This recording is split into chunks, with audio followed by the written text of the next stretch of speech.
ہمارے بر صغیر میں انسانوں کو خدا بنا دیا ہے لوگوں نے، تو جس نے ان کو پیدا کیا اس کو چھوڑ کر ان پر توکل کیے بیٹھے ہیں، جن کو زندگی بھی اللہ نے دی اور پیدا بھی اللہ نے کیا اور موت بھی اللہ نے دی اور موت کے بعد اٹھانے والا بھی ان کو اللہ ہے، تو اس سے کیوں نہ مانگیں؟ تو اس لیے آپ نے فرمایا کہ یہ سب سے اعلیٰ دو چیزیں ہیں جو اللہ نے انسان کو عطا فرمائی ہیں، اللہ پر توکل و توکل علی الحی الذی لا یموت۔ کیا آیت ہے! اس پر توکل کر جو ہمیشہ زندہ ہے اور موت سے پاک ہے، سب کی نفی کرتے چونکہ باقی سب پر تو موت ہے۔ وتوکل علی الحی، توکل علی اللہ نہیں کہا، وتوکل علی الحی، زندہ پہ توکل کر۔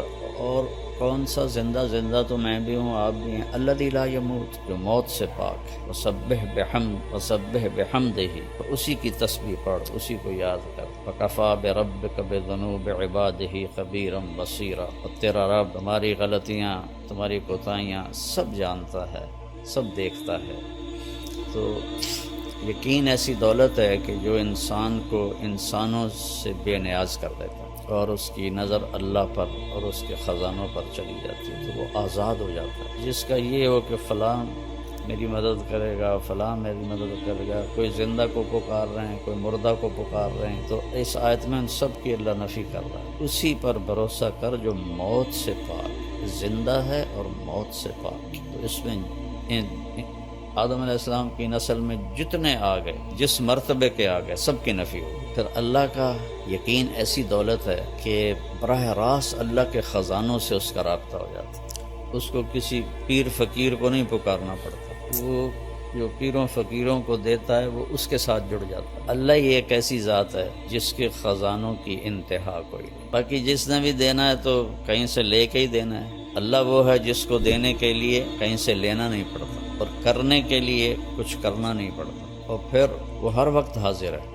اقرب الیہ من حبل الورید، تیری یہ جو رگ ہے اس کو حبل الورید کہتے ہیں، شہرک، جس کے کٹنے سے موت واقع ہو جاتی ہے۔ اللہ تعالیٰ فرما رہے ہیں یہ دیکھ رہے ہو، یہ تمہاری رگ کتنی قریب ہے، میں اس سے بھی زیادہ تمہارے قریب ہوں۔ اردو میں پکارو، ہندی میں 6010 زبانیں، 6010 زبانیں اس وقت بولی جا رہی، میں نے پڑھا تھا 6010 زبانیں بولی جا رہی، ہر زبان کے حروف، الفاظ الگ الگ ہیں۔ تو اللہ سب کی سنتا ہے، سب کی سمجھتا ہے۔ 7 ارب انسان ہیں یا 8 ارب ہیں، سارے کٹھے مل کے بھی اللہ کو پکاریں اور مانگیں تو لا یشغلہ سمع عن سمع ولا یلہیہ قول عن قول، کہ اس کو کسی جگہ بھی یہ مشکل نہیں پڑتی کہ ایس کیا کیا ہے، ایس کیا کیا ہے۔ یہاں 2 آدمی بات کرنے لگ جائیں تو میں کہوں گا بھائی ایک بولو، یا تھوڑے 2 دی کٹھی میں نہیں سمجھ آ رہا، اور اللہ کہہ رہا ہے 7 ارب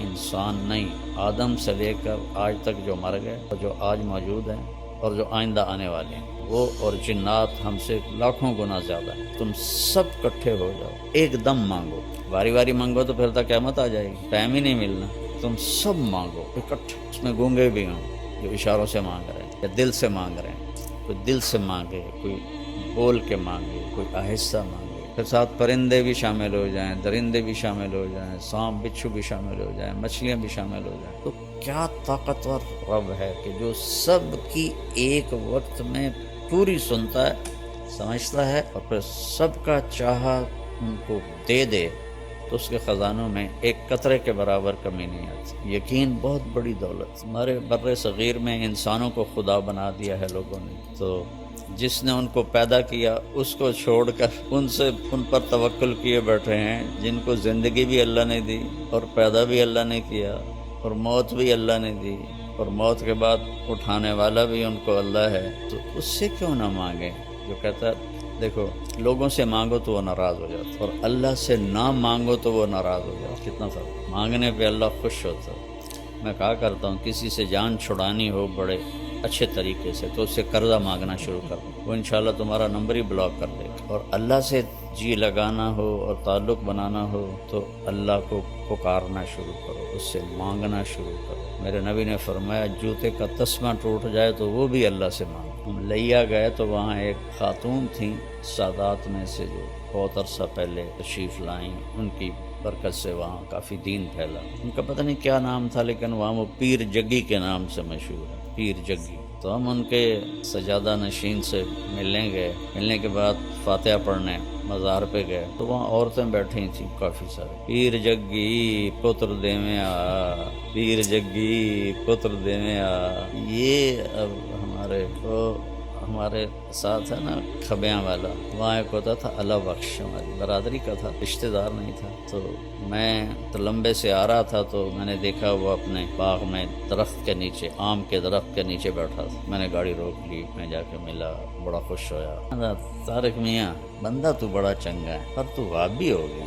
میں کہا میں تو نہیں وہابی ہویا. تینوں کیا آخیا؟ میں کہ وہابی کون ہوندے کہ جڑے پیراں نو نہ منن؟ میں کہ میں تو آپ مرید ہاں قادریہ سلسلے چ، پیراں نو منے نہ، پر میں نا پیر پتر نہیں دیندے، پتر اللہ دیندا. یہ تا گل ہوئی. پیر بھی پتر دیندے ہیں، انہاں دا کوٹا ہوندا اللہ کول، اس کوٹے چوں لے کے تے او دیندے. اتنی اللہ سے نا آشنائی ہے، اتنی اللہ سے بیگانگی ہے. نہ قرآن پڑھتے ہیں، نہ نبی کی زندگی پڑھتے ہیں. کہ اولیاء کرام کی کتابیں لکھی ہوئی ہیں جن کی کوئی سند کوئی نہیں، جن کی کوئی ثبوت کوئی نہیں، ان کی جھوٹی سچی کرامتیں، اسی پر ہی سارا کچھ ہوا. رانجہ صاحب بتا رہے تھے کہ ایک جگہ جمعہ پڑھنے گئے تو خطیب صاحب مسجد بھری ہوئی تقریر کر رہے تھے کہ ایک شیخ عبدالقادر جیلانی رحمۃ اللہ تعالی علیہ کا مریدنی کا بیٹا فوت ہو گیا. تو وہ آئی کہ حضرت میرا تو بیٹا فوت ہو گیا، میں تو واپس لے دے. انہوں نے فرمایا بی بی جڑا مر جاوے وہ واپس نہیں ہوں. لیکن نہیں تسی کر سکتے ہو، مینوں واپس لیا دو میرا بیٹا. پیر